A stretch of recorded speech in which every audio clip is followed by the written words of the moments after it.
Disney's The Sword in the Stone. A good long time ago, a sword magically appeared in a stone in an old London churchyard.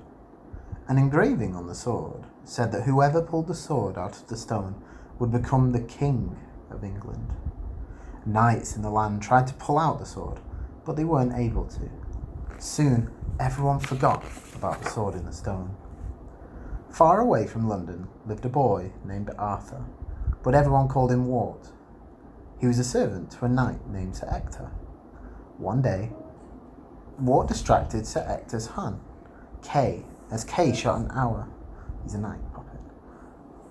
Kay ordered Wart to go into the forest to fetch an arrow. In the forest, Wart found an old man and an owl in a strange house.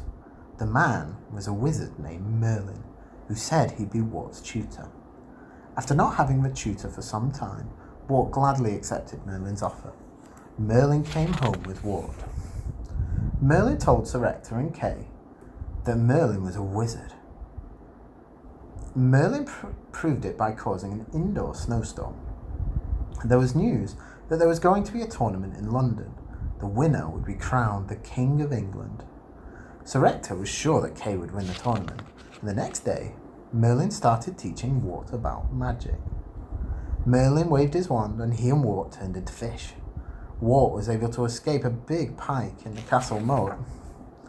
Merlin's magic was making a mess at the castle, and Sir Ector blamed Wart and forbade him from going with Kay to the tournament in London. Wart was sad of not being able to go to London, but Merlin insisted that Wart still continue his lessons. Merlin turned Wart into a little bird, and Wart flew into the house of Madam Mim, an evil witch. When Merlin came to the rescue, Madam Mim challenged Merlin to a wizard's duel. Merlin turned into a little germ and made Madam Mim break into a rash. Merlin therefore won the duel. Wart was able to go to London after all, but he didn't have a sword. Just then, he spotted a sword in a stone in an old churchyard. Wart tugged on the sword and it slipped out easily. Wart took the sword to the tournament and Sir Ector read out the engraving and gasped.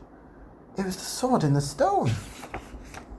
Wart led the knights back to the churchyard and they put the sword back into the stone.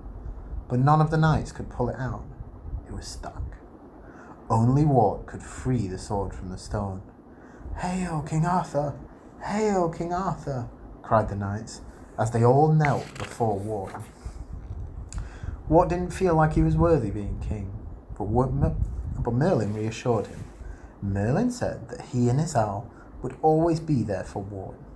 Merlin knew that for centuries to come, people would tell stories about the reign of King Arthur, England's good and noble ruler.